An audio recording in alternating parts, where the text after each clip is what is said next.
कभी अगर बनना हो तो बाज बनना, लेकिन कभी तोता मत बनना। तोता बोलता तो बहुत है लेकिन ज़्यादा ऊंचाई तक उड़ नहीं सकता। बाज बोलता बहुत कम है लेकिन सबसे ऊंचाई पर उड़ता है और बाकी पक्षियों का राजा होता है एक बाज। आज मैं आपको 5 ऐसे पॉइंट्स बताऊंगा जो कि हर एक इंसान को बाज से सीखना चाहिए और लाइफ की बहुत बड़ी लर्निंग है इन 5 पॉइंट्स में। पहला पॉइंट, बाज की तरह अकेला चलना सीखो। बाज अकेला उड़ता है और बाकी पक्षियों के मुकाबले सबसे ऊंचाई पर उड़ता है। बाज अकेला उड़ेगा लेकिन कभी भी चिड़िया और छोटे पक्षियों के साथ नहीं उड़ेगा। बाज हमेशा या तो बाज के साथ उड़ता है या फिर अकेला उड़ता है।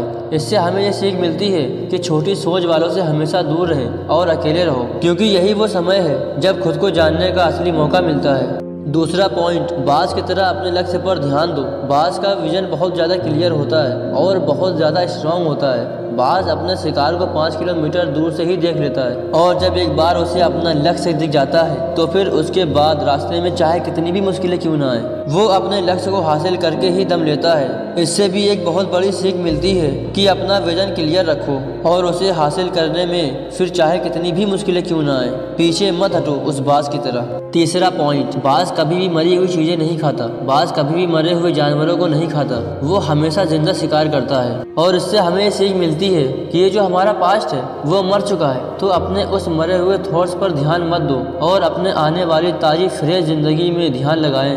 अपने पास्ट की पुरानी यादें जो तुम्हें तंग करती हैं उन्हें वहीं रहने दो जहां उसकी जगह है, और तुम्हारे पास्ट की जगह है तुम्हारे पास्ट में, वर्तमान में जगह मत दो। क्योंकि अगर एक बार तुम्हारा पास्ट तुम्हारे प्रेजेंट में आ गया तो तुम्हारा पास्ट तुम्हें कभी भी तुम्हारे प्रेजेंट में नहीं रहने देगा। पास्ट में तुम्हारे साथ कैसा भी बुरा क्यों ना हुआ हो, वो सब यादें और थॉट्स मर चुके हैं, और उस बाज की तरह बनो जो कभी भी मरी हुई चीज़ों को नहीं खाता। चौथा पॉइंट, मुश्किल समय में डरो नहीं। जब आंधी तूफान आते हैं तो बाज बहुत ज़्यादा एक्साइटेड हो जाता है। जब बारिश होती है तो सारे पक्षी छिपकर बैठ जाते हैं, लेकिन बाज को बहुत मज़ा आता है। जब तेज हवाएं चलती हैं तो बाज उन हवाओं के सहारे और तेजी से ऊपर की ओर उड़ता है, और ऊपर उड़ते उड़ते इतना ऊपर उड़ जाता है कि बादलों से भी ऊपर पहुंच जाता है। और इससे भी एक बहुत बड़ी सीख मिलती है कि मुसीबत में भी मज़ा ढूंढो। और नेपोलियन हिल ने एक बार कहा था कि हर बड़ी चुनौती अपने साथ में एक बहुत बड़ा अवसर लेकर आती है। तो उस बाज की तरह तुम भी अपने अवसर को पहचानो, और जिस दिन उन अवसरों को पहचान लिया फिर सारी मुश्किलें तुम्हारे नीचे होंगी और तुम उन मुश्किलों के ऊपर होगे। पांचवा पॉइंट, कंफर्ट जोन से बाहर निकले। बाज अपने घोंसलों से सॉफ्ट घास हमेशा निकाल लेता है, क्योंकि अगर वो घोंसले में कंफर्टेबल हो गया तो वो वहीं रहना पसंद करेगा। लेकिन बाज ऐसा कभी होने नहीं देता।